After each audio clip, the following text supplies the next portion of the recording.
घुंघराले बाल। राइना बचपन से ही खूब सुंदर थी। उसके लंबे लंबे घुंघराले बाल से हमेशा उसका चेहरा ढका रहता। अरे भूतनी बनकर घूमती रहती है, चल तेरे बाल कटवा दूं। अच्छा, क्यों भला? स्कूल में तो सारा वक्त बांधकर घूमना पड़ता था।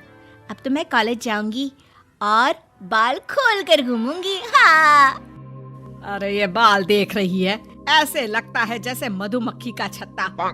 खैर, घने घने घुंघराले बालों से राइना सुंदर तो लगती, लेकिन उसे संभालना उसके लिए बड़ा काम था। माँ, अरे माँ, शैम्पू खत्म हो गया है। इस बार वो वाला लाना ना, जो घुंघराले बालों को और बाउंसी बनाता है। माँ, ले आना हाँ जरूर से। कल मेरा कॉलेज का पहला दिन है। मैं चाहती हूँ सब मुझे देखकर जले। अगले दिन राइना कॉलेज पहुँचती है, जहाँ एक लड़का उसे छेड़ते हुए कहता है, अरे लगता है चाउमीन में सोया सॉस कुछ ज्यादा ही गिर गया। अरे मुझे तो चेहरा दिख ही नहीं रहा। लड़कियां भी राइना का मजाक उड़ाती है। अरे यार, ये कंगना की कॉपी करके कौन आया है? लोकल कंगना और कौन? राइना को सभी पर गुस्सा आता है, लेकिन वो कुछ नहीं कहती। स्कूल में तो बाल बंधे ही रहते थे, लेकिन कॉलेज में राइना एक लड़की से कहती है, हाय, मेरा नाम राइना है, मुझे आर्ट्स डिपार्टमेंट में जाना है। कहाँ से है रास्ता? अपने बाल हटाकर देखो, सामने ही बोर्ड लगा है। राइना को कॉलेज में भी दोस्त बनाने में दिक्कत आ रही थी। वो रोते रोते घर आ जाती है। माँ, मैं क्या करूं? आज तो सारा दिन लोगों ने न जाने क्या क्या बोलकर मेरा मजाक ही बना कर रख दिया। माँ, प्लीज कुछ करो ना मेरे बालों का। मैंने तो पहले ही कहा था कटा दे, पर तू। अरे कटाने से क्या होगा, उल्टा जो थोड़े बांध कर ये इन्हें समेट सकती है ना, वो भी नहीं कर पाएगी। तो क्या मेरी कोई दोस्त नहीं बनेगी कॉलेज में, या मैं हमेशा लोगों के मजाक का ही शिकार होती रहूंगी? राइना जोर जोर से रोने लगती है। तभी उसका छोटा भाई आ जाता है और राइना के बालों के बीच एक पेंसिल छुपा देता है। तभी उसका दोस्त भी पीछे से आ जाता है। अरे ढूंढो ढूंढो, कहाँ है पेंसिल? मैं नहीं बताऊंगा। दोस्त काफी कोशिश करता है, लेकिन उसे पेंसिल नहीं मिलती। वो वहाँ से चला जाता है। थैंक्स दी, आज आपके बालों ने तो मुझे बचा ही लिया। अच्छा, बहुत दिनों के बाद बालों को लेकर कुछ अच्छा सुनने को मिला। मुझे भी पहले लगता था कि मेरे बाल सबसे सुंदर है, लेकिन अब पता चला। अरे क्या पता चला, क्या हो गया? देख, किसी भी चीज के ना दो पहलू होते हैं। या तो तुम बालों से ही लोगों का मन जीतो, या फिर रोती रहो। अब ऐसे घने बाल तो तुम्हें भगवान ने दिए हैं। राइना को पिता की बात समझ में आ जाती है।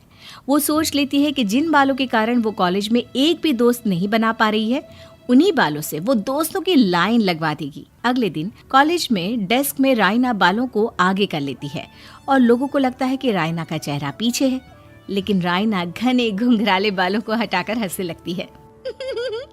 देखा मेरे बालों का कमाल? इससे मेरा चेहरा भी नहीं दिखता और मैं चलती क्लास में सो भी सकती हूँ। सभी राइना को देखकर हंसने लगते हैं। क्लास में परीक्षा चल रही होती है, तो राइना अपने बालों में चीटिंग के पेपर छुपा छुपा कर आसपास के बच्चों की मदद भी कर देती है, जिसके बाद से तो राइना क्लास की हीरोइन बन जाती है। वाह राइना, तेरे बाल तो बहुत कमाल के हैं। मैं तो इन्हीं के कारण पास हो गई। और पता है, मैं तो अपने काम का सामान राइना के बालों के बीच में ही फंसा देती हूँ। जैसे जैसे काम होता है वैसे वैसे इस्तेमाल करती हूँ। अब तो क्लास में हर कोई राइना के साथ बैठने की जिद करता। राइना में इसे लेकर घमंड आ जाता है। उसे लगता है कि वही क्लास की सबसे डिमांडिंग लड़की है। फिर एक दिन, मैं इस कॉलेज में नई नई आई हूँ, क्या आप मेरी दोस्त बनेंगी? मैं? ओह सॉरी, मैं इस क्लास की सबसे डिमांडिंग लड़की हूँ। हर कोई मेरे साथ ही रहना चाहता है। एक काम करो ना, वो पीछे की सीट दिख रही है, जाओ, जाकर वहीं बैठ जाओ। लड़की को राइना की बात बहुत बुरी लगती है, लेकिन वो करती भी तो क्या, जाकर चुपचाप पीछे की सीट पर बैठ जाती है। तो आज का लेसन सबने याद किया है ना बराबर से?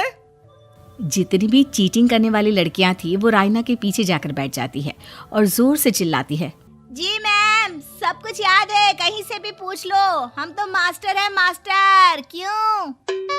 ये बोलकर वो रायना के कंधे पर हाथ रख देती हैं। रायना भी खुश होती है कि कॉलेज की सबसे स्मार्ट लड़कियों का ग्रुप उसका दोस्त है। पीछे बैठी वो लड़की देखती है कि कैसे मैडम के सवाल लड़कियां रायना के सर को देखकर दे रही है। शाबाश, मुझे खुशी है कि तुम लोग इतनी अच्छी पढ़ाई करने लगी हो। मैं प्रिंसिपल से कहकर तुम लोगों की स्कॉलरशिप की बात करूंगी, जिससे तुम लोगों के माता पिता का पैसा जो फीस में लग रहा है वो बच जाए। सभी लड़कियां खुश हो जाती हैं। टीचर के जाने के बाद एक लड़की कहती है, गर्ल्स, अब हम लोग ना सिर्फ सबसे स्मार्ट बल्कि सबसे इंटेलिजेंट भी हो गए हैं। इसी बात पर आने वाले संडे को मेरे घर पर पार्टी, सबको आना है, ओके? सभी लड़कियां पार्टी के लिए एक्साइटेड हो जाती हैं।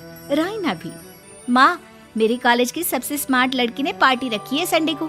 मैं भी वहाँ सबसे अच्छी दिखना चाहती हूँ, लेकिन ये बाल। घुंघराले बालों का तो कर भी क्या सकती है। तभी उन लोगों की नजर पार्लर के एक इश्तिहार पर पड़ती है जो 3000 रुपए में बाल स्ट्रेट कर रहा था। माँ, मुझे पैसे देना, मैं बाल सीधे करवा कर आती हूँ। संडे को पार्टी में सबसे अच्छी लगूंगी। बस फिर क्या था, अपने घुंघराले बालों को रायना पार्लर जाकर स्ट्रेट यानी कि सीधा करवा लेती है। और फिर पार्टी वाले दिन, हाय गर्ल्स, कैसी लग रही हूँ मैं? ओह नो, शिट, ये क्या करवा लिया बालों का हाल? और जिसके घर पार्टी थी वो लड़की, अरे ये क्या करवा लिया? तुम्हें मालूम नहीं है, जिस बालों में चीटिंग रखकर हम लोग टीचर के अगर इम्प्रेशन जमाते थे, उन बालों को तुमने।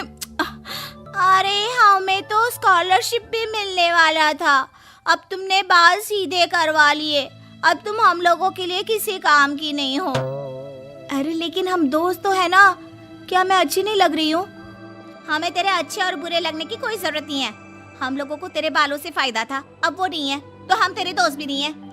जाकर बाल वापस घुंघराले करके आ, तभी तो हम लोगों की दोस्त बन सकती है। रायना रोते रोते घर आती है और माँ को सारी बात बता देती है। माँ, ला पैसे दे, मैं बाजार जाकर बाल ठीक करा के आती हूँ। लेकिन माँ, मुझे ये बाल बहुत अच्छे लग रहे हैं, काश ये बाल मैं पहले ही सीधे करवा लेती। देख बेटा, पैसे तो मैं तुझे दे दूं, लेकिन वैसे बाल करके तू फिर ऐसे दोस्त बनाएगी जो तेरे साथ मतलब के लिए जुड़े हैं। लेकिन इन बालों में तू ऐसे दोस्त बनाएगी जो तेरे साथ जीवन भर का साथ निभाएंगे। रायना को माँ की बात समझ में आ जाती है।